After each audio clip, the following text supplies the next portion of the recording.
guys, welcome to my channel Kids Education. Today I will teach a rhyme of Miss Polly and the Dolly. So let's start with me.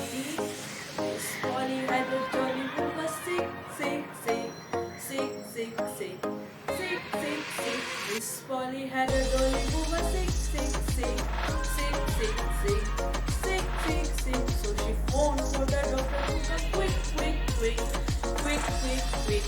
Quick, quick, quick. So she phoned for the doctor to come quick, quick, quick, quick, quick, quick, quick, quick, quick. The doctor came with his bag and hat, bag and hat, bag and hat. The doctor came with his bag and hat, bag and hat, and knocked at the door with the rat-a-tat-tat, rat-a-tat-tat, rat-a-tat-tat, and knocked at the door with the rat-a-tat-tat.